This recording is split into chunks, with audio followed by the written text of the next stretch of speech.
Kota Cirebon merupakan salah satu kota di Jawa Barat yang berletak di pesisir Pulau Jawa.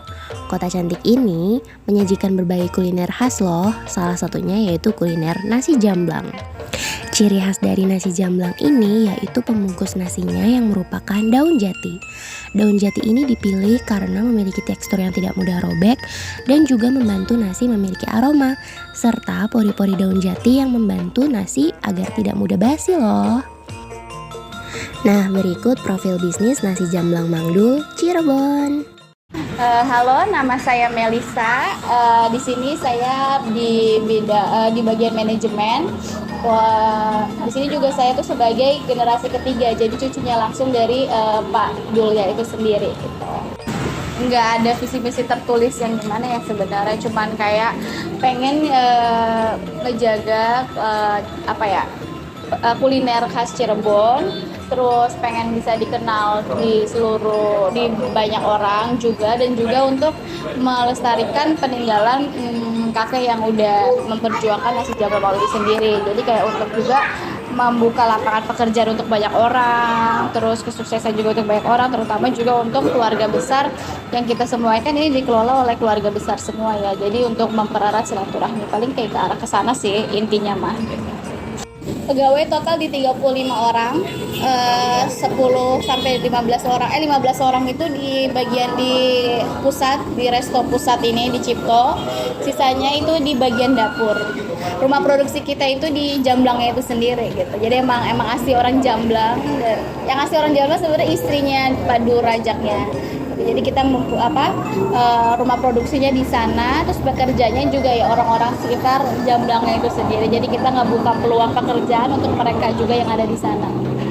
Masaknya bukan di sini. Masak yang di sini tuh lebih ke masak yang lebih ringkas ya, kayak tempe, dadar, sayur tahu. Kalau sisanya ini, jadi kita pakai sistemnya pengiriman. Kalau reguler itu pengirimannya 3 kali. Kan kita buka dari jam 5 sampai jam 12 malam ya. Jadi kita buka pengiriman tuh di jam 5, terus jam 12, jam 3, terus kayak sampai malam juga gitu. Kalau sekarang karena lagi rame, jadi kita selalu nonstop gitu pengiriman bolak-balik. Jadi juga kita harus nyiapin stok karena kan perjalanannya lumayan ya, apalagi lagi rame. Jadi ya kita udah sedia stok di sini jadi gitu. Menunya tuh kurang lebih di 27 menu lauk. Menu utamanya sih dari Jamblangnya sendiri, pakemnya itu sebenarnya kayak sambal, tempe, perkedel, dadar, sayur tahu, paru gitu kan, cumi hitam. Sisanya tuh lauk pendukung sih kayak telur ceplok, telur puyuh, aneka pepes, sate udang gitu, tahu isi itu menu pelengkap gitu kan. Tapi kalau menu pakemnya yang biasa dicari itu ya dadar, daging, cumi hitam, sambal. Terutama kalau nasi jamblang nggak ada sambal kayaknya kurang ya. Gitu sih. Terus ya untuk menu apa yang bikin beda dari yang lain juga ya, tadi sempat disebutin juga kan ya, kita itu cumi hitam juga jadi salah satu favorit orang-orang yang kadang udah jauh-jauh datang nyari cumi hitam, sambalnya juga. Terus dadarnya, dadar kita juga menggunakannya telur bebek asli. Jadi itu yang bikin rasanya juga agak beda dan punya ciri khas tersendiri gitu. Sayur tahunya pun sama. Jadi lebih dia sih semua lauk pakemnya itu menjadi favorit juga untuk banyak orang, bahkan dari luar kota atau bahkan dari luar negeri juga. Biasanya tuh di orang-orang yang kain, yang India itu mereka juga suka kirimin keluarganya ke sana menggunakan paket atau hand carry ketika mereka mau pulang juga. Jadi favoritnya mereka sih.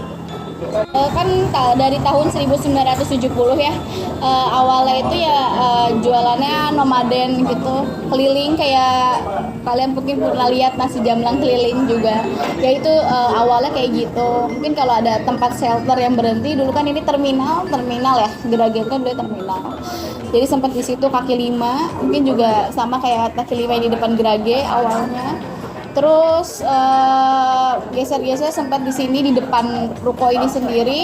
Saya kira di tahun 90-an sebenarnya progresnya lumayan lama ya, dari yang kaki 5 sampai bisa itu tuh kurang lebih bisa harus konsisten 15 sampai 20 tahunan. Karena di tahun 90 baru bisa ngontrak di ruko di sini, tahun 2000-an akhirnya bisa ngebeli ruko ini sampai sekarang gitu.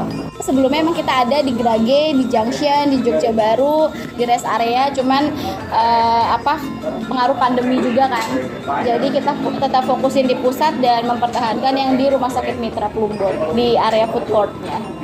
Sebenarnya mungkin karena nasi jamblang mandul itu kan yang makanya bisa dibilang pelopor ya, karena emang yang pelopor pertama yang besar dan emang langgannya itu udah dari bahkan udah ketemu 4 generasi.